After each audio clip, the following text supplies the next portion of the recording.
Welcome back and thanks for staying with us. A farmer is counting his losses this evening after 4 of his cattle were electrocuted.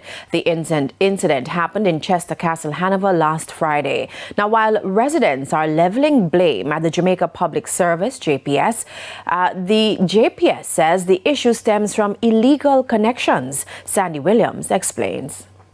In mere seconds, not 1 or 2, not even 3, but 4 healthy cows were gone, electrocuted from wires connected to a Jamaica Public Service light post. The broken wire, according to farmers, has been on the ground for nearly a year. The carcasses now rest where they fell, an unbearable sight for the owner, Vincent Lewis. I was moving some cattle from one pasture to the other, going through this road. I was in front of the cattle, guys in the back, herding them, and I heard like animal shout out, ball. And then the guy said, Mr. Lewis, current catch, call him.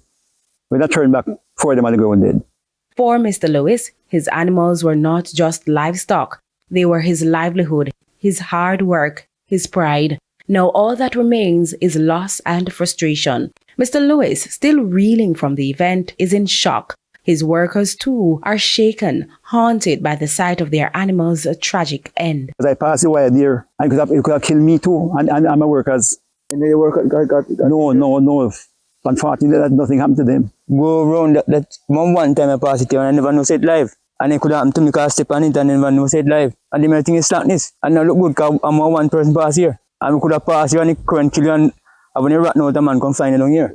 This electrical wire, he explains, has been lying dangerously across a well-traveled path since Hurricane Beryl struck in July last year. Despite the obvious hazard, it was never repaired. And if you think that's not bad enough, a leaking water pipe has been left unattended for over a decade. Some, like fellow farmer Leslie Daly, suspect the water leakage may have contributed to the electrocution, but Mr. Lewis disagrees. Call them with up and come down here and step on it and in wire. See them electrocute. I would not say the water contribute to it, but the water is a hazard too.